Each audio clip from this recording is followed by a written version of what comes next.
So I am a total steak and potatoes kind of guy. I will eat anything with meat and spuds in it. And today I'm going to show you my favorite take on steak and potatoes. We're going to make broiled hanger steak with the blue cheese layered potato cake. It is going to be mind-blowingly delicious, and you will never look at steak and potatoes the same ever again. So stay tuned.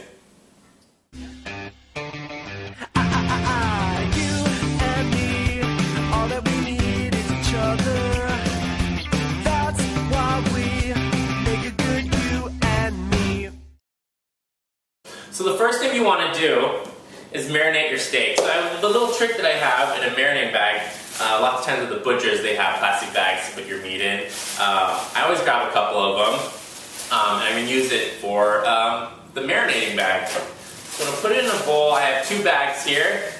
I'm going to throw our marinade together. I'm going to put a 1/4 cup of balsamic vinegar. You can just eyeball it. 1/4 cup of olive oil, 3 tablespoons of Worcestershire sauce.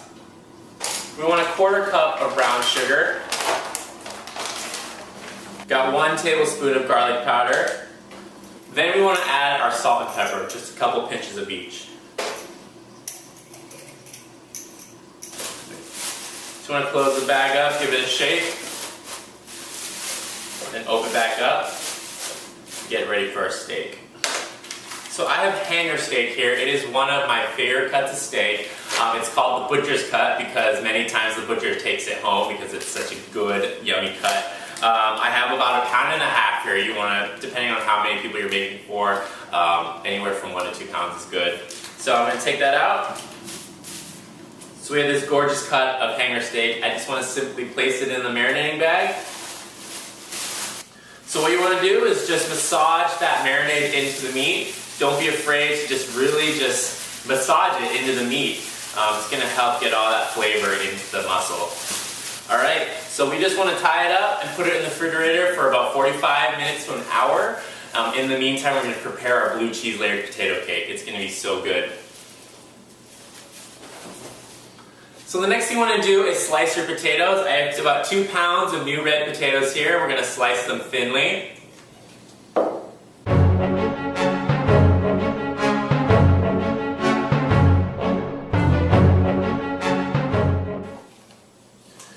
Alright, so I have my potatoes sliced. Now I want to slice and dice my shallots.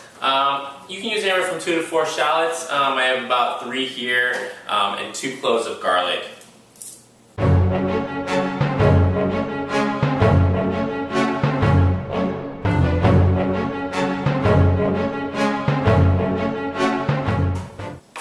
So we have our garlic minced here and our shallots minced. I have my oven preheating to 400 degrees. I think we're ready to go make our layered potato cake on the stove. The first thing you want to do is take 3 tablespoons of butter and heat that up until it's nice and bubbly. So it looks like our butter is all nice and melted. You want to add the garlic and the shallots now. You want to saute these guys for about 2 to 3 minutes, and in the meantime butter my baking dish and crumble my cheese. So my shallots and my garlic are sauteing right now. I'm going to crumble my blue cheese. I have about 1/3 pound of blue cheese here. I'm just going to crumble it into a bowl.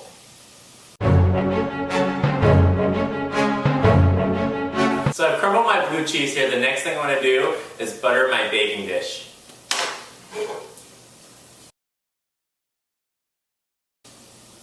So the baking dish is all ready. Let's go back to the stove and check in our shallots and garlic. So it looks like our garlic and shallots here have been sauteing nicely. The next thing you want to do is add 3 tablespoons of flour to form sort of a garlic shallot roux, which is our thickening agent. So you just want to cook the flour for about 30 to 45 seconds. What we want to do here is really cook that raw flour taste out. What's going to happen is it's going to turn into this super yummy nutty flavor. Looks like our garlic shallot roux is ready. Let's add the heavy cream and milk.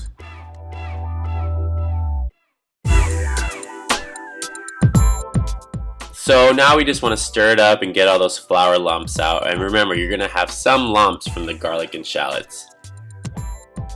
So that roux really helped this cream to thicken up pretty quickly. Now we want to add our potatoes. So now what you want to do is just stir it all up and make sure every potato gets covered in that cream mixture. Now I'm going to give it a few pinches of salt and pepper. So the potatoes are ready. I know they look a little clumpy, but they're going to smooth out when we bake them. Let's go on over to the island and add the cheeses. So our potato mixture here is ready for the cheeses. So what I want to do is add that 1/3 pound of blue cheese in there first. Give it a nice good mix. The next thing you want to do is add your 1/2 cup of cheddar cheese. Alright, I think we're ready to add it to the baking dish. We want to just add it to the baking dish and then flatten it out as much as possible. You want to just make sure it's even.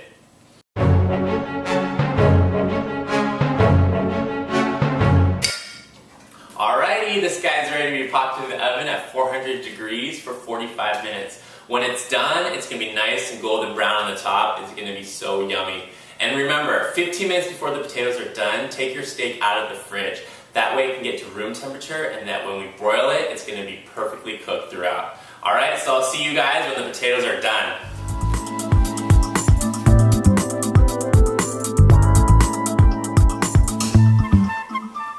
The potatoes look perfect. They're in the oven for about 45 minutes. I'm going to let those guys cool, and then I'm going to take my steak out. I took it out of the fridge about 15-20 minutes ago to let it get to room temperature, and now I just want to lay it out on my tinfoil lined cookie sheet. So I switched my oven to broil. I'm going to put my steak in there on the top rack for about 5 to 7 minutes. I like my steak medium rare, so I'm going to put it in there for 6 minutes on each side, and that should make it a perfect medium rare. If you like it a little more well done, put it in for a couple more minutes. So I will see you guys when this steak is ready to be served with our potato cake.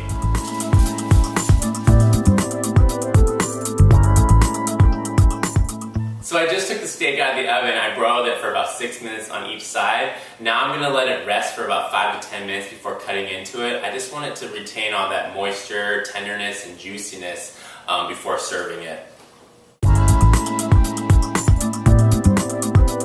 So our steak has been resting for about 5 to 10 minutes now. Our potato cake has also been resting. I think it's ready to serve.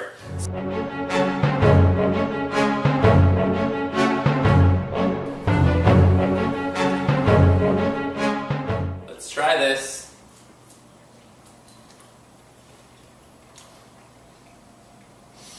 I cannot tell you how unbelievably delicious that is. It's so good. The steak is cooked perfectly, the potatoes are soft and creamy, and it has the blue cheese in it. It is a perfect combination. This is a must try, alright? So you guys have got to try this recipe. I will see you next time on Cooking for You and Me with the Ronnie Woo. That's why we